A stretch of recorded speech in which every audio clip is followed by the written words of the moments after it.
What is going on, guys? JD from New York here, and this is the #1 fucking source for everything WWE right here on YouTube.com. This is episode number 86, part number 1 of Off the Script, man. Thank you so much for starting your weekend with me right here on Friday for number 86. I got news this weekend, guys. It's amazing. It's amazing. I got several news articles for you lined up this weekend, so hopefully we can make the best of it. It's been a big week in general, man. NXT TakeOver Respect. I did a review on that. If you guys missed that show, please do yourselves a favor and go out and watch it, man. Absolutely fantastic match between Sasha Banks and Bayley for the NXT Women's Championship in that 30-minute Iron Man match, man. They literally stole the show. Might be the best match of the year. Go out and watch it, please. You're not going to see a better women's match probably ever than what those two women did at NXT TakeOver Respect. If you guys want to hear my review on it, link is going to be right down in the description below. Please go and check that out. I also did a Monday Night Raw review for this week. If you guys missed that or YouTube didn't push it through to your sub boxes, that is also linked down in the description below, all right? Always, if you're new to the channel, please subscribe. This is, like I say, every week, #1 source right here on YouTube.com for everything WWE. If you're a WWE fan, this is where you want to fucking rest your head and let JD, man, give you the news like nobody else, okay? Also, if you guys want to follow me on Twitter, at JD from NY206, Twitch, Instagram, and Facebook, which I'm never on, but it's there anyway. Follow me all over social media to keep up to date on what happens with this channel, video-wise, uploads, or if you just want to talk bullshit with me, I'm always on Twitter, man, at JD from NY206. Now, let's get into the news, guys. I'm going to start off with a big story that's been making the rounds this week regarding Daniel Bryan. Daniel Bryan has been in the news for months. When is he coming back? Is he cleared? What was the reason that he was out? I got a bunch of news all year about Daniel Bryan. But now, Daniel Bryan news has once again hit the news articles this week.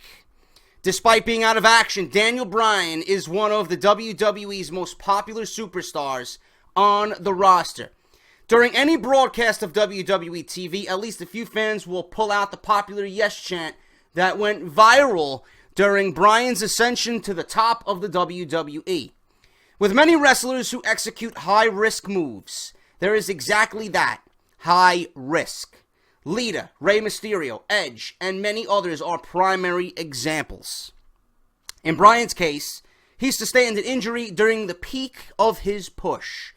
After winning the WWE World Heavyweight Championship at WrestleMania 30, Bryan didn't hold the belt much longer. He had to go on the injured reserve list and didn't come back until several months later. The former WWE Champion finally made his return for the push to WrestleMania 31. At the event, he won the Intercontinental Championship while John Cena won the United States Championship. Bryan was attempting to make the IC title relevant on WWE SmackDown. It was the perfect plan for the strap, but Bryan had to relinquish that belt as well due to a concussion, and since then Bryan hasn't returned to the squared circle. Rumors came out a few times about Bryan being cleared, but he confirmed yesterday that Joseph Maroon, WWE's lead concussion doctor, won't clear him. Okay, and that's fucked up. Because Daniel Bryan, I reported this several times, Daniel Bryan went to other specialists outside the WWE, and those doctors cleared him. The only people that won't clear him right now is the WWE. Bryan wants to wrestle, but the WWE won't let him until another doctor clears him. And what does this mean for his future? According to No DQ and Dave Meltzer, Daniel Bryan won't be leaving the WWE anytime soon.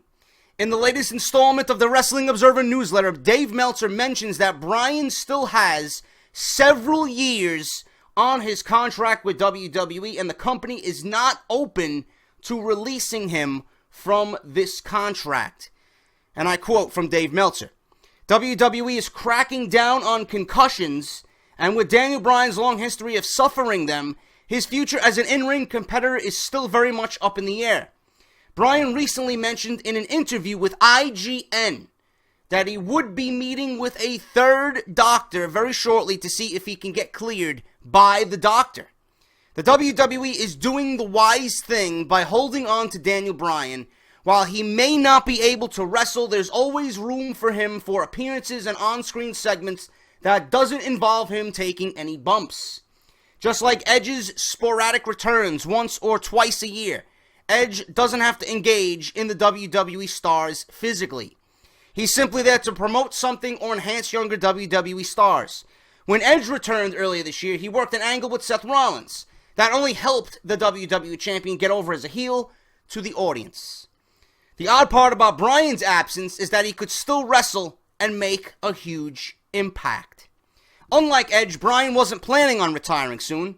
Edge was trying to regress his time on WWE TV, which is why he was putting over Alberto Del Rio in the process. Del Rio was supposed to take Edge's place as the top heel on SmackDown. Bryan's concussion is the major roadblock to his return to World Wrestling Entertainment. Since the WWE is cracking down on concussions, Bryan is in a tough spot. If it were an injury to his shoulder, knee, foot, hip, arm, wrist, or anything in that realm, Bryan would have been cleared by WWE by now. The possibility of the injury not being as serious is there, which means he could have stayed on WWE television. If he can't come back by WrestleMania 32, then consider Daniel Bryan gone or retired from the WWE. It's hard to imagine a WWE without Daniel Bryan after all he's been through, but he wants to wrestle. There's a chance he leaves for Ring of Honor or Lucha Underground. The sight wouldn't be easy on the eyes to the WWE Universe, but a man like Bryan is a wrestler, even if it's not for the WWE. Okay, now, I'm not going to vent. I'm not going to rage on this. You guys know how I feel about Daniel Bryan. Call me a Daniel Bryan fanboy. WWE television would be better with Daniel Bryan. That's not a fucking thought that sits on someone's mind and that they don't agree with me with, okay? Daniel Bryan will make the WWE product better. There's nothing exciting on Monday Night Raw. There's nobody on the roster right now, nobody that can exhilarate a crowd like Daniel Bryan. Nobody has even come close. When Bryan was at his peak with the Yes Movement, nobody since has rivaled that type of reaction on Monday Night Raw. Nobody. Absolutely nobody. Now, WWE is in a tough situation right now. Yes, part of me wants to say that they're doing the right thing. They're looking out for Daniel Bryan. They're watching their own backs because of all the lawsuits going on with head injuries to former wrestlers, some of which that are no longer with us right now, okay? But WWE needs to take the chance on bringing Daniel Bryan back to television. Seriously. Maybe not this year, okay? I don't see Daniel Bryan coming back and saving anything to do with Monday Night Raw the way Monday Night Raw sits right now in its current state. If it was up to me, and I'm going back to what I said a few weeks back, Daniel Bryan makes his long-awaited return in the Royal Rumble. You do not announce it. You do not have him come out on Monday Night Raw like you did last year and have him proclaim that he's going to be in the Royal Rumble. You have him legitimately come out behind that curtain with that music blasting, and everybody goes fucking crazy, man. You let Daniel Bryan loose for a good 4 or 5 minutes, have him eliminate a few guys, and like I said a few weeks back, bring Kurt Angle into the WWE. Bring Angle into the WWE. Have those two stare down each other in the middle of the ring. Have them own the ring for a little bit. Have them go at it. And if you want Bryan back, sign Kurt Angle, put him at WrestleMania 32 against Daniel Bryan. That's it. That's it. That's all you got to do. You know, obviously WWE would book and script it a little bit differently, but the premise is there. The idea is there. Can you imagine Kurt Angle in the Royal Rumble? Can you imagine Kurt Angle just fucking going crazy? Can you just imagine that? And we can recreate. Or have the roles reversed. Have Bryan in the Royal Rumble. Have him go crazy. Have him eliminate 4 or 5 people. Have him clear the ring. He's sitting in the ring by himself. And all of a sudden, we can recreate 1992. When Ric Flair was in the ring and Roddy Piper ran down the fucking aisle, and Ric Flair was beside himself, man. We can have one of those moments. Bryan in the ring, and all of a sudden you hear Kurt Angle's music, and they own the ring, man, for a good 10 minutes. Let them go at it. That's their Royal Rumble. That's their setup for WrestleMania 32. I'm getting chills just talking about it, man. That's the way you got to book it. That's the way you got to book it. Having Kurt Angle in the WWE is only going to make WWE more profitable. Seriously. Now, the big question looming about that is Kurt Angle going to be ready? When is his contract truly up? Will he be available for WWE to bring in? Those questions I don't know. But a man can dream, a man can fantasy book. That's what I would do. I would recreate that nice scene with Ric Flair in the ring, sitting all by himself, and Roddy Piper comes down, rest in peace. Roddy Piper comes down the ring and fucking just destroys Ric Flair in the center of that ring. And they're there by themselves. And fucking Monsoon's going crazy. Bobby the Brain's going crazy. The fucking crowd's going crazy. Unbelievable moment that was, man. 1992 Royal Rumble. Probably the best Royal Rumble ever. And probably one of my favorite matches ever. But to recreate that type of moment in 2016 with Kurt Angle and Daniel Bryan, man, that's fucking money.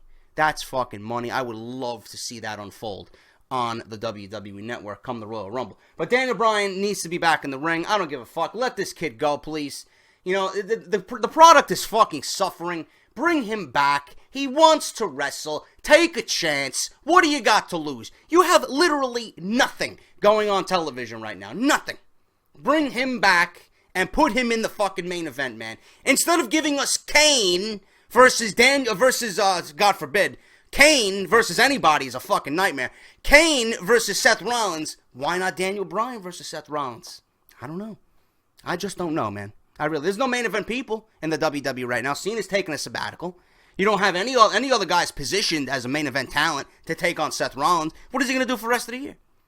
Nobody knows, man. Bring Bryan back to television. It's only going to make things, which are fucking terrible right now, probably the worst state we've seen Monday Night Raw in quite some time. It could only make things better. Bring him back. We don't want him to retire. I don't want him going anywhere else. Fucking other doctors that are outside the WWE who specialize in the injury that he's fucking recovering from have cleared him. WWE won't clear him for political reasons. You can't blame them, but this is Bryan. If he's healthy, you're paying him for what? You paying him to sit around? Do you want to pay somebody to sit around? Or do you want to get him in the ring and utilize his services? I understand why, but please, hurry up with this bullshit and get Bryan back in the ring. That's all I want. He's ready to go. Hopefully we see Daniel Bryan back in the WWE very, very soon. According to the Wrestling Observer newsletter, WWE's promotions department has been told that there have been talks with The Rock to do something big before the end of the year. This is causing speculation that we might be seeing The Rock return to WWE programming in the near future.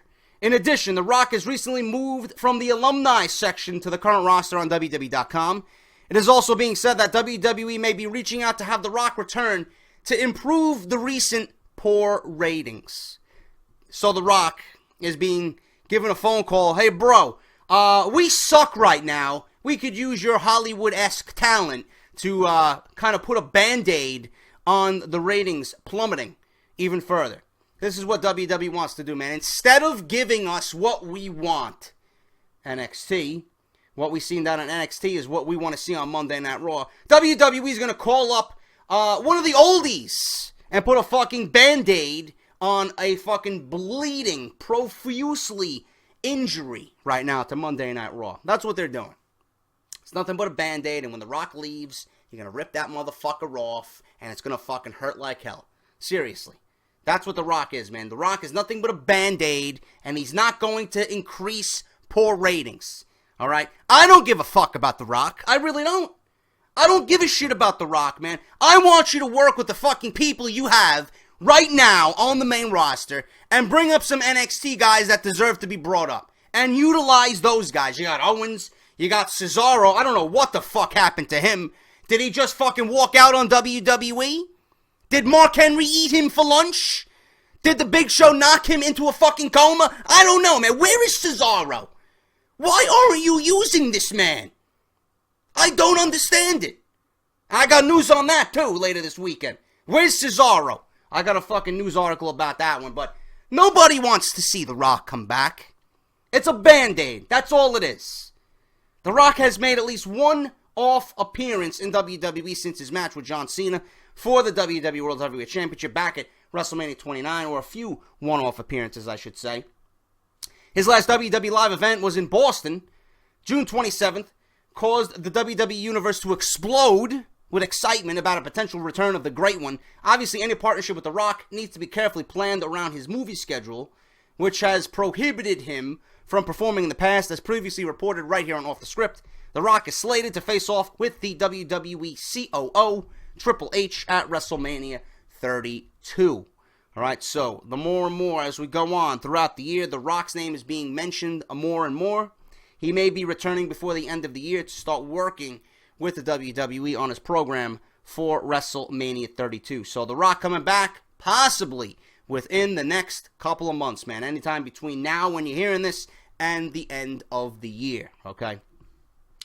Has another TNA star jumped to WWE? The answer is simple, yes. And this is a spoiler, goons. If you don't want to hear what I have to say, please click off the video and don't bother me. Oh, JD, you're putting spoilers in the video, man. Yeah, motherfucker, it's part of the news. I don't give a fuck if it's a spoiler or not. NXT tapes 4 or 5 weeks in a row, man. You're tempted to look, and I'm reporting it. Former TNA star James Storm has taken to his official Twitter account, teasing before NXT TakeOver Respect, that he will be making his way to the WWE. It was rumored earlier in the day before TakeOver that Storm was indeed backstage for the event, but no word was given as to his role if he officially signed with the WWE. But as of tonight, during the first set of tapings, James Storm made his official WWE NXT review. This is a good move. I like James Storm's look. I like James Storm's work. And I think he's going to do well as a veteran presence in NXT, man. I don't know. This is a good move, man. This is a good move. And TNA is probably going out of business relatively soon. I don't know what network they're talking to. I don't give a fuck what goes on with TNA. But James Storm is a great pickup for Triple H and NXT, man. I can't wait to see what he brings to the product down at Full Sail University.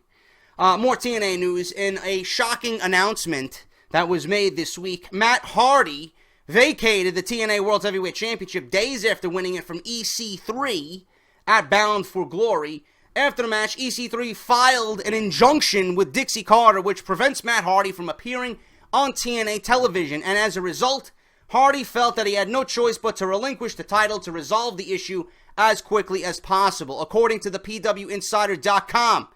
This is storyline, and it has been planned since July.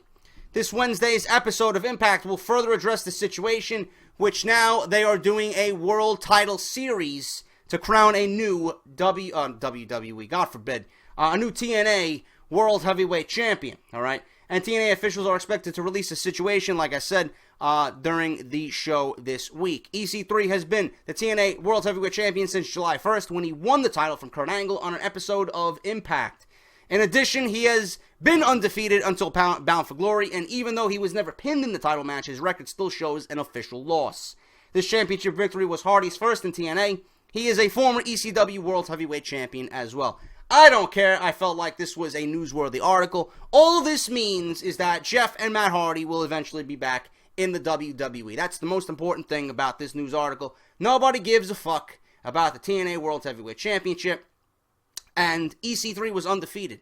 If this was planned, why wouldn't you want to have him remain undefeated? Why did you take the title off of him at Bound for Glory? I don't understand that. Only to strip Matt Hardy, who beat him at Bound for Glory in a three-way dance with Drew Galloway. Why would you do that? I just don't get it, man. Again, creative fuck-ups. It just doesn't make any sense. Yeah, let me give our number one guy a loss and then strip the guy immediately who beat him, which makes no sense. Who's going to win the fucking title? It's going back to EC3, I'm pretty sure of that. And finally, guys, to end this week's part one of Off the Script, this is great news. This is absolutely fucking phenomenal news. Go grab a cold beverage, man. We're going to do some fucking cheers at the end of this video. It appears there seems to be mixed reactions backstage when it comes to Eva Marie. Today on the Wrestling Observer Live with Bryan Alvarez, he mentioned that NXT officials were trying to create a non-wrestling role for Eva Marie. While a final decision has not been made regarding her future, officials are skeptical of her in-ring abilities. This news comes after we previously reported that Eva Marie would actually be one of the divas in line to take on Bayley for the NXT Divas Championship in the near future, man. Please, I'd go swimming in a pool of NyQuil if that ever fucking happened. Please. According to the initial report, WWE officials were looking for a breakout Hispanic star and were initially impressed with Eva Marie's improved in-ring skills. They were never improved. They were never improved, man. Eva Marie and the word improved don't go together in the same sentence. Eva Marie may have improved in other areas, but it hasn't been her in-ring skills, I'll tell you that. However, this seems to be no longer the case. Eva Marie was also getting significantly more airtime on the E! Network reality series Total Divas. WWE has always believed that Eva Marie has had the look that they want, but was never able to get over with the fans during her brief time on the main roster because she's fucking terrible. That's why. She was never going to get over with the fans on the main roster, man. She's fucking terrible. I said it on Joe Cronin went out of nowhere, part 2. Or episode 2. If you missed it, that link is down below as well.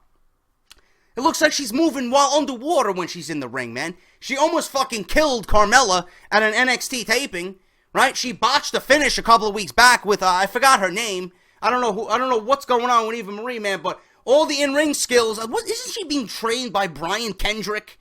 God, it must be fucking terrible for Brian Kendrick to have his name associated with helping Eva Marie, man. What a fucking disgrace. Please, get her off the fucking roster. Get her off the payroll. She's nothing but an eyesore. And thank fucking Christ, with the debut of Asuka in NXT, and we got Nia Jax coming, and we got the Divas division, or the Women's division, NXT is looking great.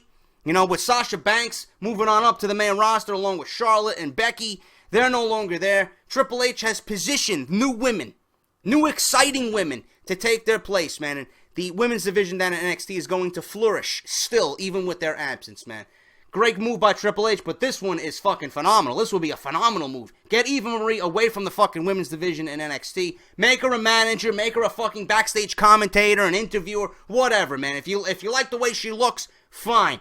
Put her in another role, except in a WWE ring, man. She doesn't belong there. She will never get better. If it's taken her this long, and she still doesn't have it down packed, there's no hope for Eva Marie, man. Thank fucking Christ the WWE officials have come to their senses. I don't know what went on that they came to their senses, but she will not be challenging Bayley for the NXT Women's Championship anywhere in the near future. Thank fucking Christ, man. He just saved me a fucking massive stroke if that happened.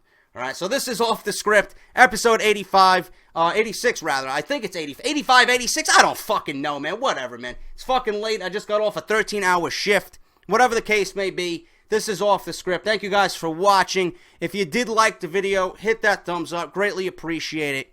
Please check out my sponsors as well. www.wrestlecrate.com, the #1 subscription-based service for pro wrestling, man. Absolutely amazing. I'm going to be doing an unboxing, or I should have an unboxing up later today with WrestleCrate, man. I took a peek in it. It's fucking awesome as well. If you guys want to go check them out again, it's www.wrestlecrate.com. And they also have a Twitter, at WrestleCrates on Twitter. And they also have a YouTube page as well, man. They got a nice little contest I'll go over in the unboxing video with you guys as well. You could win a great surprise WrestleCrate for Halloween. So check those guys out, all right? If you guys want to go donate to the show, man, I would greatly appreciate that. You could donate to the PayPal link down below, or if you want to help the show out, you can always buy a t-shirt at prowrestlingtees.com/WWE Off the Script. It's the first official merchandise that I've ever had officially sold. And with Pro Wrestling Tees, you guys know that you're going to get a great product, man. So it's unbelievable. $19.99. Great shirt. Go check that out. That's a great way to support the show as well. If you guys are new to the channel, this is the #1 source for everything WWE. Hit that subscribe button. Follow me on Twitter. And Joe Cronin as well, man. Can't forget about Joe Cronin. His content and his channel, his Twitter, and Out of Nowhere, the podcast with he and I, will be linked down below as well. Go check that out if you missed it right after NXT TakeOver Respect aired. We did episode 2 of Out of Nowhere. So thank you very much for watching, guys. I'll be back with part 2 of Off the Script. Until then, guys, take care. This is JD, and I'll see you then.